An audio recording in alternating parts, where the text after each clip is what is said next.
better change into something that blends with the night. I don't want to be spotted this evening.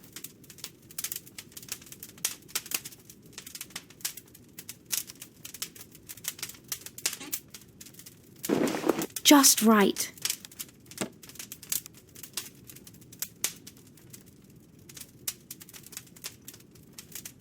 I had better change into something that blends with the night. I don't want to be spotted this evening.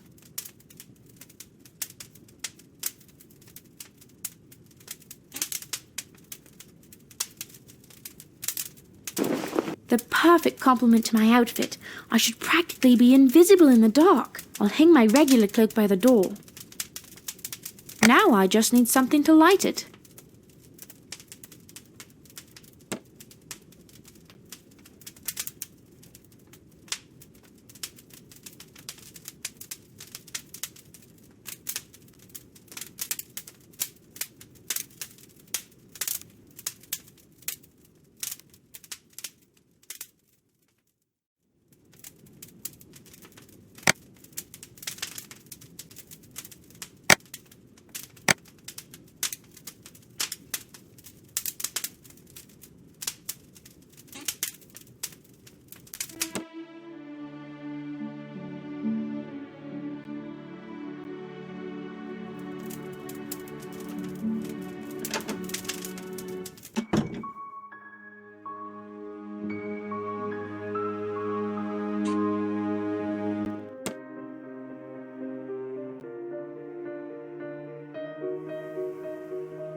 It's locked. The groom here at the ordinary must have locked it. Perhaps I can slip into his room at the back of the barn and find the key.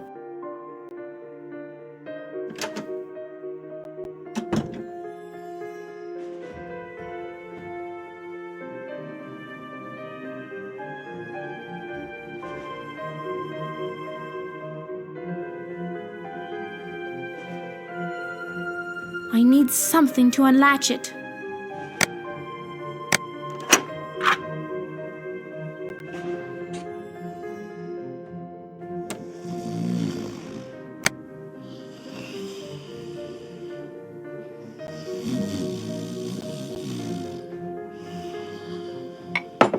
What's that? Excuse me, is this the tack room? It certainly isn't, and how could you mistake my quarters for a tack room? I just got turned around. I think I dropped a brooch in the tack room earlier. Well, I haven't seen it, but you're welcome to look in the tack room for it, but not in here. Now kindly leave. But the trunk in the tack room is locked, and I think that is where I dropped my brooch. So how could you know the trunk is locked if you thought my quarters were the tack room? Let's go talk to Mr. Ingersoll about this.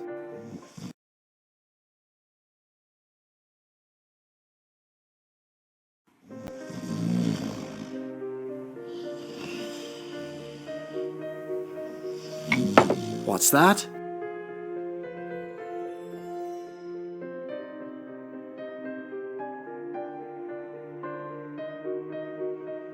I think I dropped my brooch in the trunk in the tack room earlier today, but the trunk is locked now, and I was looking for someone to help me find my brooch. Well, here, take the key and look in the trunk to your heart's content. Just slide the key under my door when you're done, and don't wake me again. Thank you so much. I will be careful not to wake you again.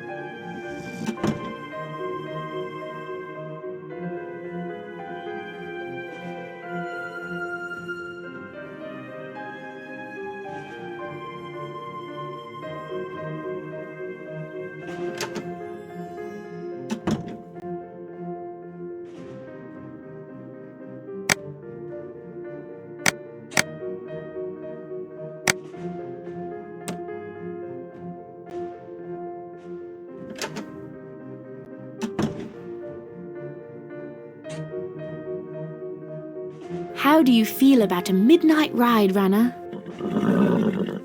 All right, but you're going to have to be as quiet as a mouse.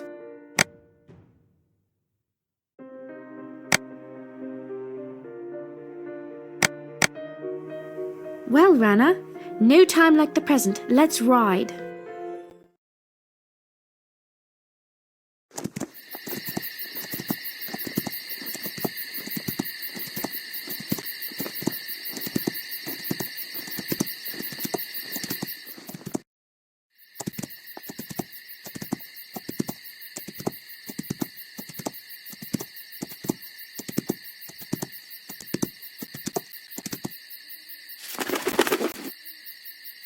Aren't you the owl that Janie helped this evening? Are you trying to tell me something? Come on, Rana. Let's walk over here out of the way for a spell while I see how our owl friend is doing.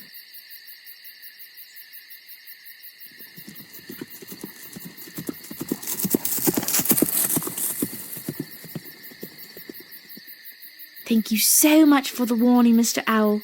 I certainly don't want to get caught out this evening. You're an excellent lookout. What would I do without your warning? What a charming feathered conspirator. Let's go, Rana.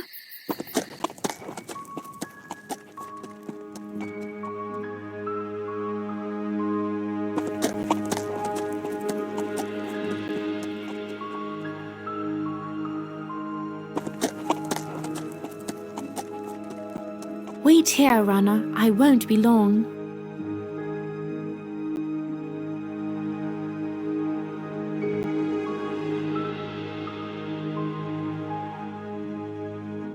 Mrs. Bradbury! Mrs. Bradbury, this is a friend. Hello? Who's there? A friend. I have news. Come with me, I have something to show you. Do I have a choice? Not really, now get going.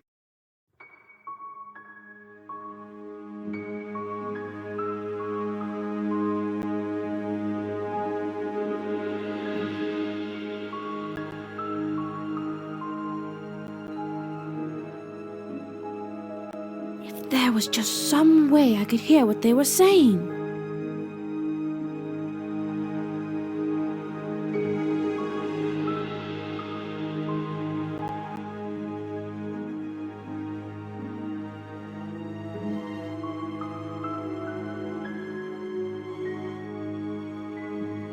You're probably wondering why I brought you here. I am past wondering at any action you take. I have sent my family to Boston, so there will be no chance of a witness to what I am about to tell you. After what you have said in court, I cannot imagine there is anything left you could say that would be of the slightest interest to me.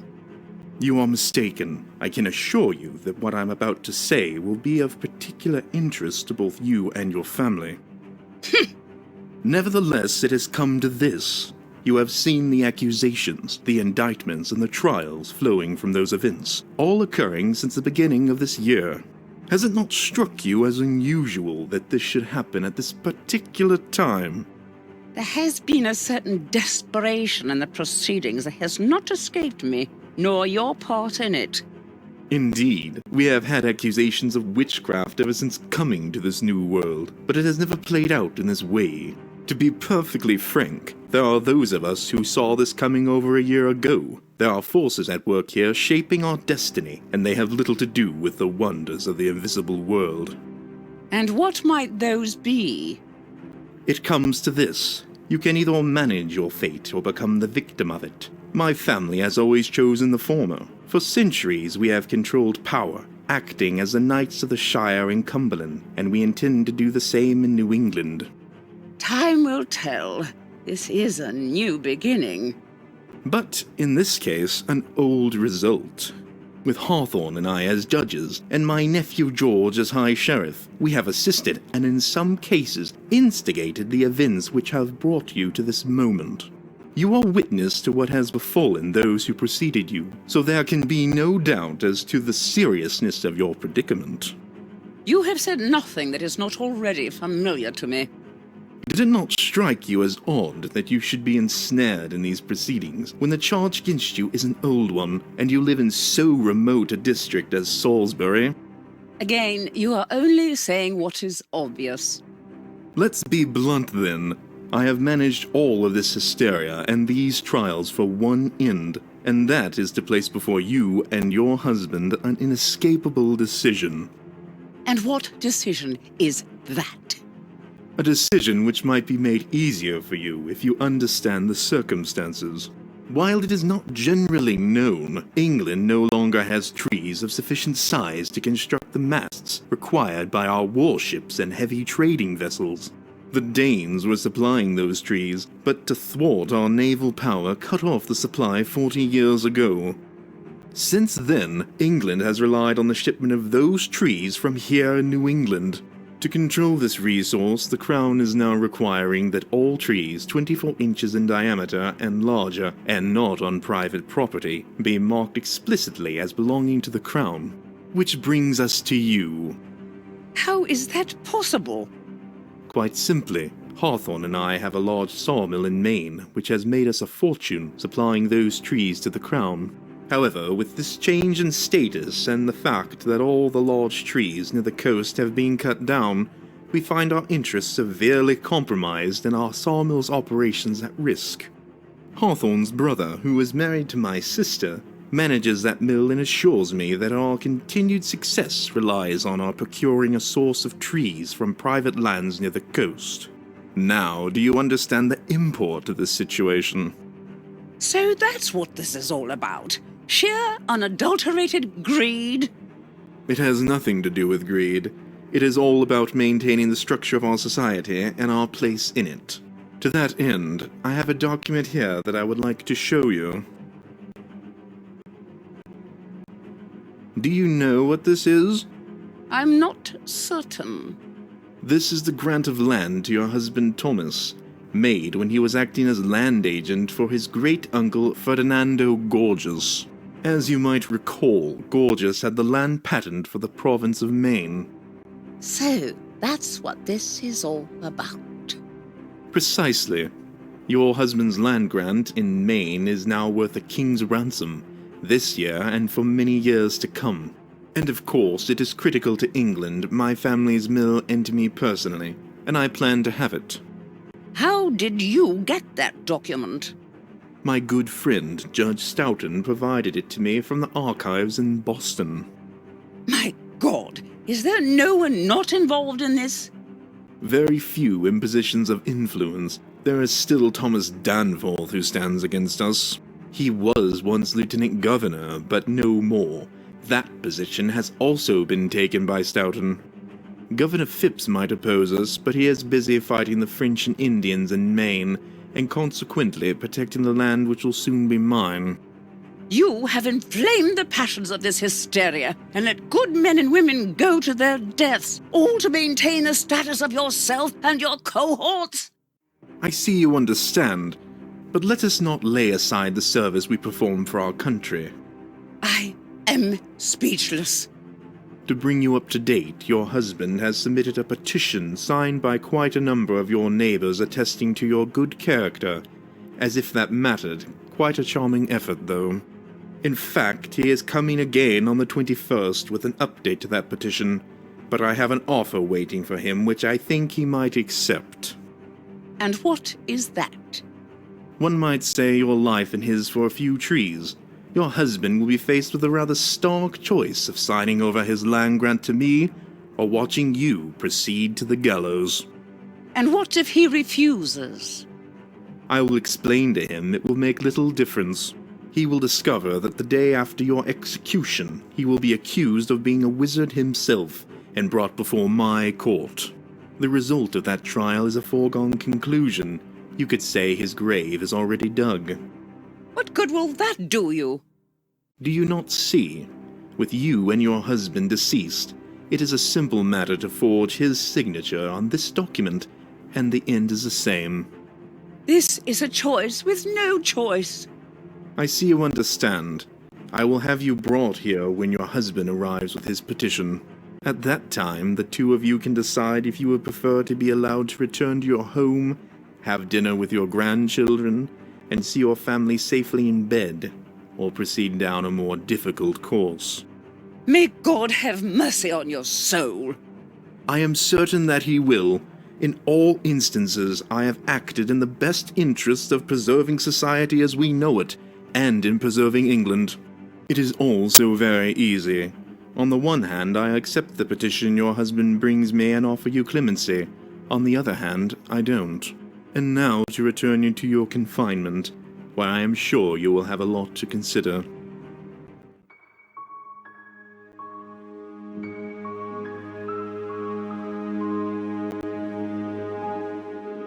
Mrs. Bradbury! Mrs. Bradbury! Yes, who is there? I just overheard what you were told. That is a comfort. I'd almost begun to think I had imagined it.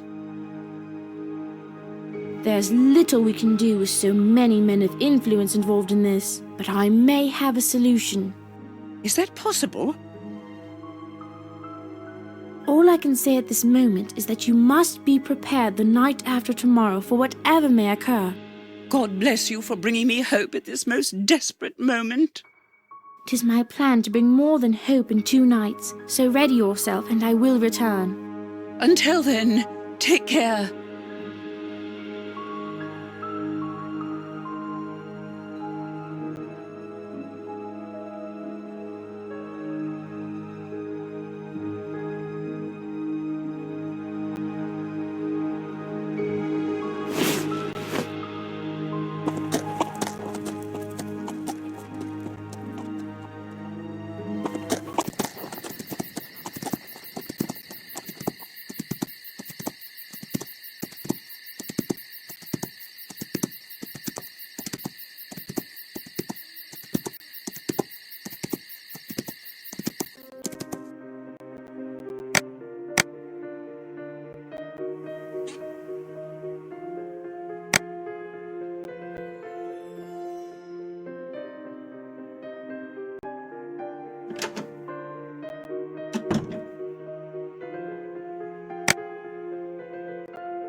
"'Tis locked."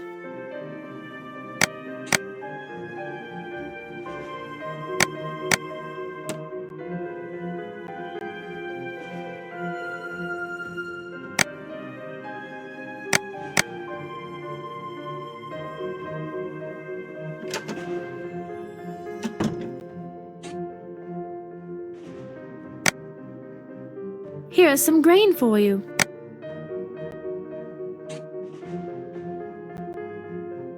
Thank you so much for being such a great horse tonight. Good to see we agree you're a great horse. There you are, all ready for the night.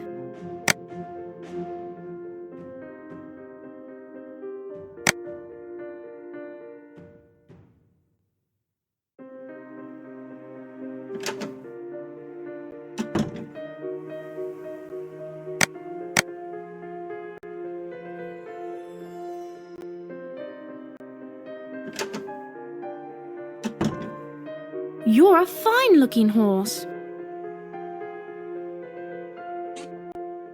You're a pretty boy.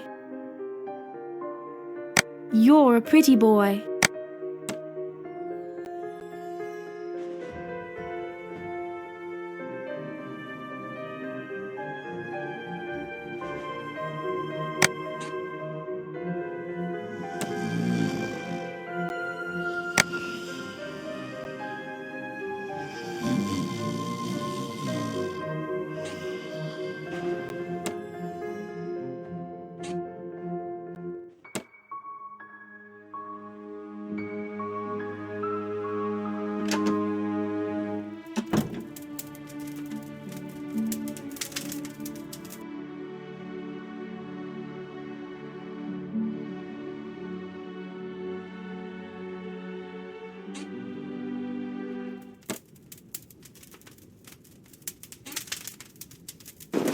That's better. All ready for bed. A busy day. I should sleep well.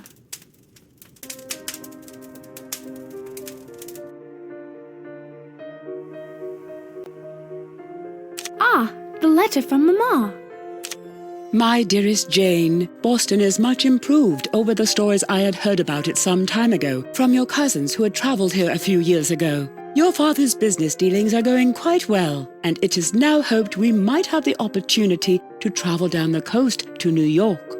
Your father believes there are also some shipping opportunities there, and I would dearly love to see what New Amsterdam has become. I understand that much Dutch is still spoken in the region. I hope you and Bethia have had the opportunity to comfort the Bradburys and provide what assistance you may. In all cases, please make certain that Samuel Phipps has plans confirmed to bring you and Bethia back to Boston no later than the 25th.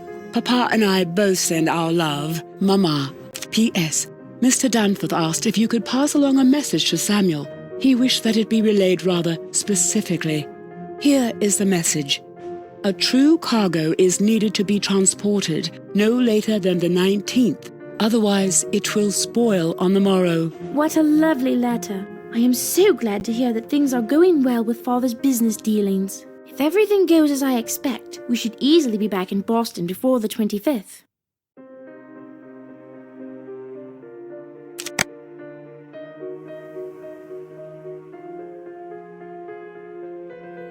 What will I wear today? Perfect choice for a day like today. Perfect. Ready for the day.